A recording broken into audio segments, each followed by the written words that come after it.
semua, nah di video ini kita akan ngebahas dua masalah penting yang mempengaruhi kondisi perekonomian Indonesia. Nah di fokus kita kali ini adalah mengenai otonomi daerah, yang dimana apa sih konsep dan tujuan otonomi daerah, serta apa sih tantangan yang dihadapi dan kebijakan apa yang pemerintah lakukan untuk mengatasi tantangan tersebut. Teman-teman pernah gak sih terpukau oleh keindahan alam dan kekayaan budaya yang begitu beragam di Indonesia? Dari Sabang sampai Merauke, setiap daerah itu memiliki keunikan tersendiri. Keberagaman ini adalah kekuatan kita sebagai bangsa. Namun, bagaimana sih cara kita mengelola kekayaan ini agar dapat memberikan manfaat bagi seluruh masyarakat? Salah satu jawabannya adalah melalui otonomi daerah. Kali ini, kita akan bahas lebih dalam tentang bagaimana kebijakan otonomi daerah itu memberikan peluang dan tantangan bagi pembangunan ekonomi di berbagai wilayah di Indonesia.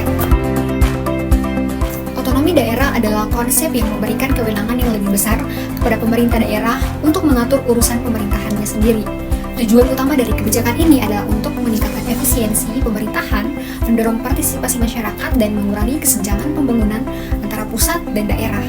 Dengan otonomi daerah, diharapkan setiap daerah itu dapat mengembangkan potensi lokalnya secara optimal dan berkontribusi pada pertumbuhan ekonomi nasional.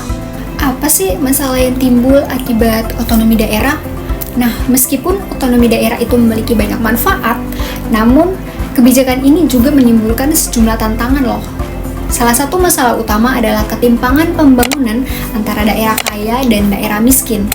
Selain itu, korupsi dan konflik kepentingan juga sering terjadi di tingkat daerah, bukan hanya di tingkat pusat.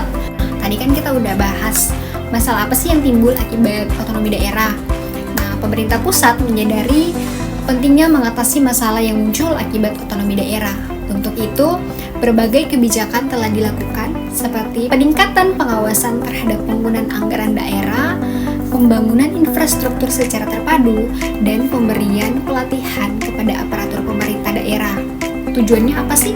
Tujuannya adalah untuk menciptakan tata kelola pemerintahan yang baik dan memastikan bahwa otonomi daerah itu memberikan manfaat bagi seluruh masyarakat.